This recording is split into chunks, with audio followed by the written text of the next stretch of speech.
Greetings, Math 111. Welcome to Chapter 6. Yay, a new chapter. All right, so Chapter 6, and this is specifically Section 6.1, we're going to talk about distribution. So distributions have to do with, when I look at the data, how is it behaving, all right? So binomial, and the word binomial, of course, bi means two. So we're going to talk about two options, like pass, fail, yes, no. So binomial, and you may say, wow, it seems really restrictive, but it's interesting. So walk through with me. There's a lot of things in life that are binomial. I'm sick, I'm not sick. I'm at work, I'm not at work. Whatever, I made the basket, I didn't make the basket. I made the goal, I didn't make the goal. I made the high jump, I didn't make the high jump. Whatever, there's a lot of things in life that are binomial. All right, so we're gonna talk about discrete and continuous. Let me write those words down. Discrete, continuous. And it's not discrete like, you know, I wear discrete clothing. It's a little bit different definition of discrete. We're gonna graph the discrete probability distributions. Our histograms are gonna come back into play. Compute mu and sigma for discrete probability distribution. So random variables. So we're gonna talk about a statistical experiment or observation, anything where we obtain information, okay? So maybe it's a rainfall gauge, you know, the people on the weather say, hey, we get this many inches of rain, right? Number of eggs in a robin's nest. So we're gonna talk about the difference between discrete, which is number of eggs in a robin's nest, and continuous, which would be how much rainfall. And we often use the letter X. So X is typically, now of course you know, you're far enough along in math that you know that you can use different variables, but typically we're gonna use X, and that's called my random variable or my raw data. So quantitative variable, so it's quantitative, so it's gonna be some kind of number, is a random variable if the value that X takes on in a given experiment or observation. So discrete can only take on certain values. So discrete, certain values, like 1 egg, 2 eggs, 3 eggs, something like that, right? I suppose you could say use half of an egg in a recipe, but if I'm talking about eggs in a robin's nest, it's either a whole egg that's gonna hatch into a cute little robin, or it's not, right? So there's nothing in between. There's, you know, certain number of students sitting in my class. I don't have partial students, that would be disgusting, right? So we count whole students. So there's a lot of data where it's only, you know, like you go to McDonald's and they say, how many beverages would you like? You pay by the beverage. It doesn't matter if the cup is full or not, right? You pay for 1 drink, 2 drinks, 3 drinks. Continuous, on the other hand, can take on any of the values. A rain gauge, it just depends on how precise the markings are, right? The scale I step on, it just depends on how fancy the scale is and how many decimal places it'll read.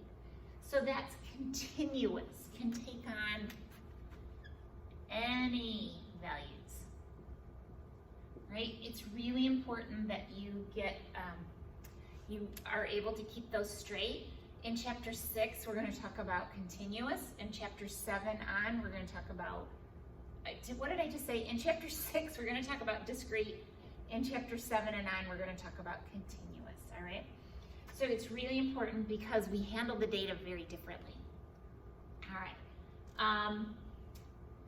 We're going to keep going. So most of the continuous random variables we see is a result of a continuous scale. Now you might not have thought about it, but most gauges, most things that measure, even the speedometer on your car, actually, you really don't go from 25 miles an hour to 26 to 27, right? You go to 26.1, 26.11, 26.12, 26, so on. It actually goes through a scale continuously. So think about that.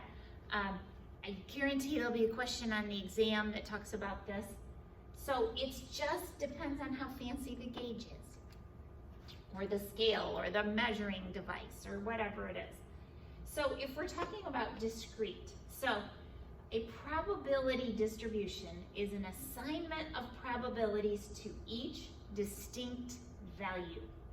So the probability of one egg in the robin's nest would have a certain probability. The probability of 2 eggs would have a certain probability. The probability of 3 eggs would have a certain probability. And I don't know enough about robins laying eggs to tell you if it's more common to find 3 eggs, 2 eggs, or just 1. All right? So probability distribution, each value of X has its own probability assigned, okay? Probably from studying it, okay? That's typically where you get that probability.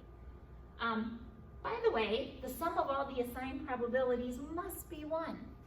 So the sum of the values of a distribution or a sample space must add to 1. Remember I said there's 2 really, really important things in probabilities. One thing that's really important in probabilities is that probabilities go from 0 to 1. They can take any value in between. The other one that's super important is the sum of the probabilities must add to 1 for a particular sample space. Are we talking about the number of eggs in a nest? Are we talking about the temperature in Vail, Colorado when we go skiing? Okay, whatever those probabilities are in that sample space, they must add to 1. Okay, so this example always cracks me up because it has to do with a boredom test. All right, so Dr. Mendoza developed a test to measure boredom tolerance. So there are some of you that are very, very patient and can just sit there quietly and actually appreciate some time to just not do anything. And then there's people like me that probably never stops and does nothing. Even when I'm watching TV, I'm usually doing something also. I'm usually working or doing email or something. So he took 20,000 adults. So first of all, N equals 20,000 adults. They need to find somebody for a boring job is what they need. And they talk to people between 25 and 35. That's just a definition, not part of our calculations.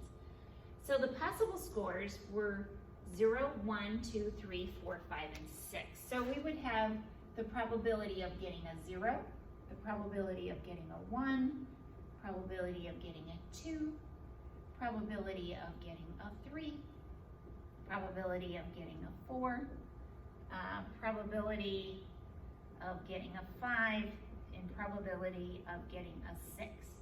All right, and this is what I mean by a probability distribution, where each probability is assigned, or each discrete random variable is assigned a probability. When I calculate those probabilities, 20,000 is going to be in the denominator of each one of these. Okay? He's going to give a test to this 20,000 people and use that score to find out which ones could do this boring job. When I was a young student with General Motors, I think I was still a freshman, and I met somebody that his job, he had this little cup of, it was a urethane prep solution, almost like a paint, and a little paintbrush, and he painted the corners of the windshield. We made Grand Ams, Pontiac Grand Ams, Oldsmobile Aleros, they might have been called Achivas at that time, and Buick Skyhawks, or Skylarks, Buick Skylarks, okay? So those are the 3 vehicles we made in that assembly plant. And they found that often, by using a Pareto chart, by the way, so there's a term, that the leaks on a windshield, we're usually in the corner because there's just a lot more going on. The metal might have done something a little bit different. The glass, something could be just not quite right. And so they wanted to make sure that the urethane that attaches the window, that's that black goopy stuff, stuck really good in the corners. So his job was to go and on the corners of every car, before they were painted or after they were painted, put this urethane prep stuff. And so I was supposed to spend, a couple hours with him learning what his job was. My job was to just learn everything about the plant that I possibly could. And he told me that he actually had a teaching degree, but he wanted a job where he just went to work for 8 hours, did his thing, and came home. He didn't want any hassles. He didn't want people to talk to him. He didn't want to make decisions. He liked that boring job. And I remember thinking, oh my gosh, I can't even imagine. So the cool thing is God makes us all different. He equips us all to do different kinds of jobs. I love teaching because it's different all the time. There's always different students and different issues and situations to work through, and I get to stand up and sit down and I'm at the computer and doing lectures or meeting with students or going to meetings or having lunch with a student. So I love teaching. But some people, God didn't make them that way. So celebrate who God made you. So the score is a 0 through 6. And the number of subjects that scored that value. So let's write those in. So there was 1,400 that got a 0. They can't sit still if their life depended on it, right? So 2,600 got a 1, 3,600 got a 2, 6,000 got a 3. So in the middle somewhere. 4,400 got a 4, 1,600 got a 5. Well, they're pretty tolerant. 400 got a 6 on this test, and that meant they are just happy. They're not in a hurry. They're just happy to sit. They're just, my husband is very patient like that. Not maybe a 6, but he's pretty patient. So then we did this math. So 1,400 over 2,000 or 20,000 is 0.07. 2,600 over 20,000 is 0.13. 3,600 over 20,000 is 0.18. 6,000 over 20,000 is 0.30. So 30% of the people got a 3. 4,400 over 20,000 is 0.22, so that's 22%. 1,600 over 20,000 is 0.08, that's 8%. 400 over 20,000 is 0.02. So 7%, 13%, 18%, 30%, 22%, 8%, and 2%. That's a probability distribution. So each value of X has a number or a probability associated with it. And they add to 1. So the sum of the probabilities of X is equal to 1. So we are on slide 12, in case you're trying to follow along. So they make up the probability distribution. Again, it's super, super important. Let me do a little dance here. Woo-hoo-hoo! That they add to 1, okay? They must add to 1. All right, there we go. A histogram. Ta-da! Told you these would come back. So each of these bars represents a particular discrete value of X. So 0, 1, 2, 3, 4, 5, and 6. And you'll notice that the 0's in the middle, that 1 is in the middle, 2 is in the middle. So it's the middle of each bar. Remember back when we did histograms that we subtracted 0.5 and we added 0.5 to find the boundaries? We're doing that again, all right? So the boundary between 0 and 1 is 0.5. The boundary between 1 and 2 is 1.5. The boundary between 2 and 3 is 2.5, and so on. This last boundary is 6.5, right? So that same process we used, we're now making more use of it. And we're using this frequency, the relative frequency, which are the percentages. So each of these bars is 1 unit wide, and the height matches this probability. So .07 is the height of the 0 bar. This really tall one is the 30%, or 0.30. Way over here on the 6, that's that 2%. Again, we have a nice scale. On the y-axis, we have our 0 through 6. On the x-axis, an important thing to remember that often 0 is an acceptable answer, okay? Zeros are sneaky, they're powerful, but they're an answer, a valid answer. All right, so by the way, the area is important, okay? So this area is 1 times whatever the height, which was 0.07. So the area of this bar is 0.07, that's the probability, all right? So the area in each of these bars. Remember this when we get to chapter 7, because instead of bars, we're gonna have shapes that are curved, but we're still gonna talk about areas under the curve.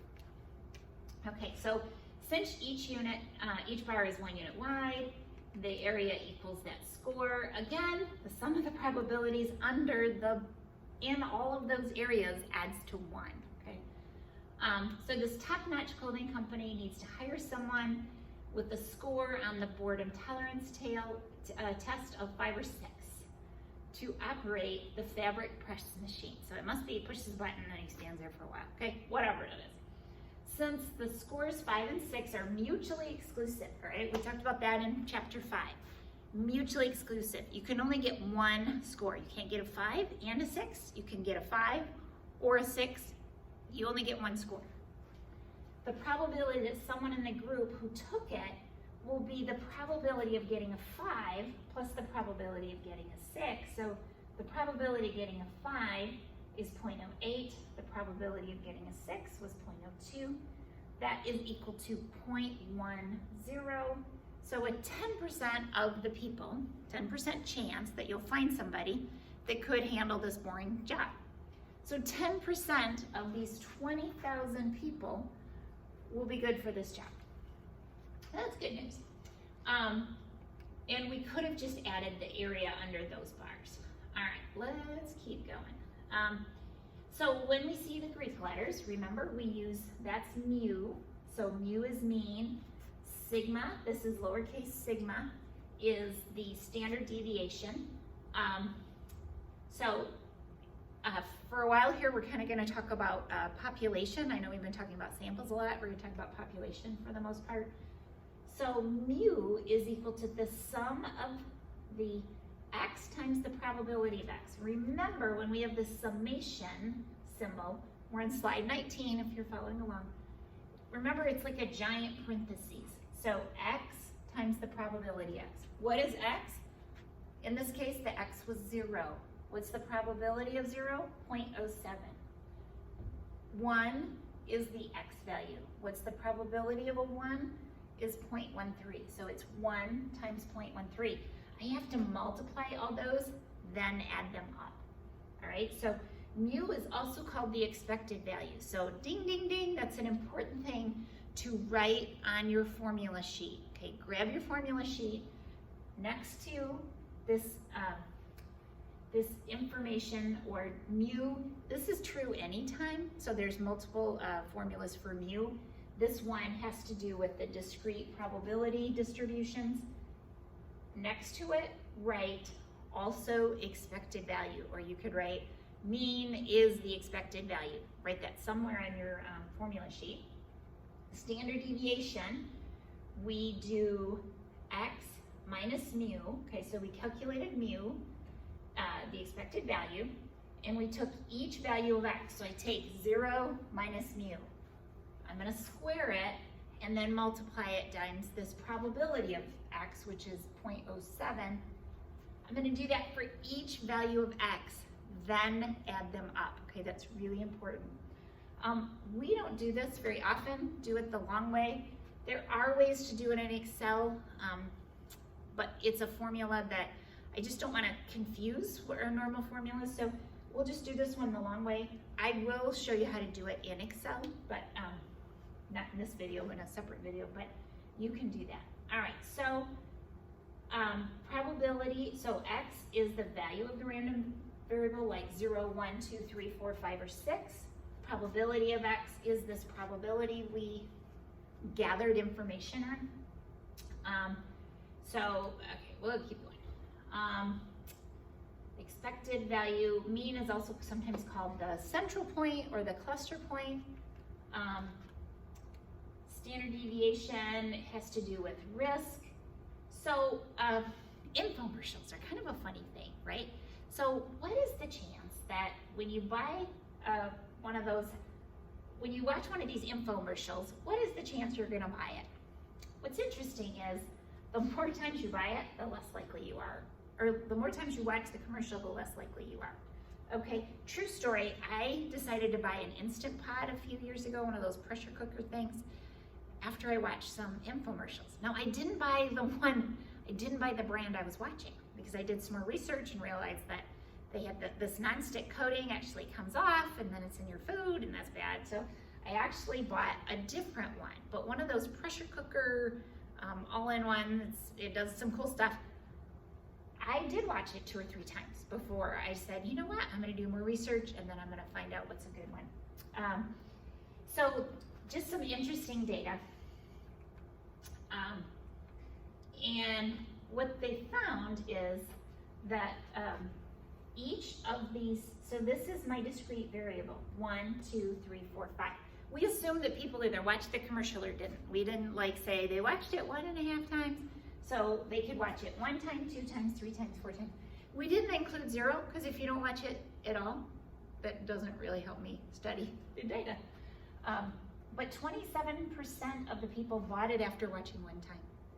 31% bought it after watching 2 times, and so on. So that's an example of a distribution. And we can do that calculation. So here's my number of viewings, here's that probability. So I'm gonna do 1 times 0.27 to get my X times the P of X. So again, this is not P times X over here in parentheses. That's that P of X. That's a method of writing probabilities that we learned in the notation we learned in chapter 5. So 2 times 0.31, 3 times 0.18, and so forth. Then I add those up, and that's my mean. So the expected number of viewings is 2.54. So about 2.5 times is what they expect. Okay, so if you're a marketing professional, that's how you're gonna help make some decisions. So I'm gonna take each X value, so 1 minus this mean is negative 1.54. 2 minus the mean is negative 0.54. 3 minus the mean is 0.46. Notice the values go from being negative to being positive, okay? Keep track of those signs. Then I'm gonna square each one of these, okay? So I square this value, and then I'm gonna multiply it times P of X. So I have some values, and then I add them up. That's my standard deviation. Now the interesting thing is, it's almost 2, right? So there's actually a lot of variability. It's not terribly predictable how many times people are gonna read that. So these slides, I'm gonna kind of flip through quickly, go through a little bit more information on how to do that. Alrighty? You guys have a great day.